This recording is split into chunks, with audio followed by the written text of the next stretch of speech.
College ஸ்கூல்ல enter ஆன பின்ன என்சிசி பசங்க அவ்வளோ அழகா என்ன இன்வைட் பண்ணாங்க. அது கூட நான் எனக்கு நினச்சேன். பட் ஹார்ட் பிரேக்கிங் என்னன்னா, அது எனக்கு இல்லங்க. இந்த விஐபிக்காக தான் எல்லாரும் வெயிட் பண்ணியிருக்காங்க. என்னைய சமாதானப்படுத்துறதுக்கு தான் ஒரு லாலிபாப் இந்த மாரி பிளேஸ் கூட்டு வந்தா சமாதானம் ஆயிடுவேனே! ஸோ, அதனால இங்க வந்து என் ஃப்ரெண்ட் என்ன சமாதானப்படுத்த ட்ரை பண்ணா.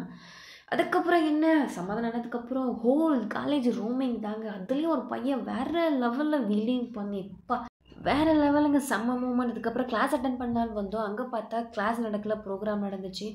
ஸோ ப்ரோகிராம்லாம் அட்டெண்ட் பண்ண பிடிக்காது. அதனால நானும் எங்க ஃப்ரெண்ட்ஸ்லாம் வெளிய வந்து இந்த சில்லி சில்லி திங்ஸ்லாம் பண்ணுவாங்கல்ல, அந்த மாரி ஃப்ரெண்ட்ஸ் கூட விளையாண்டுட்டு இருந்தோம் சிரிச்சுட்டு. நாங்க சிரிக்கிறத பார்த்து இங்க உட்காந்துருக்கவங்க எல்லாரும் எங்கள பார்க்க ஆரம்பிச்சுட்டாங்க. எங்களுக்கு ஒரு மாரி ஷையா வெக்கமாயி நாங்க உடனே லைப்ரரி வந்துட்டோம்.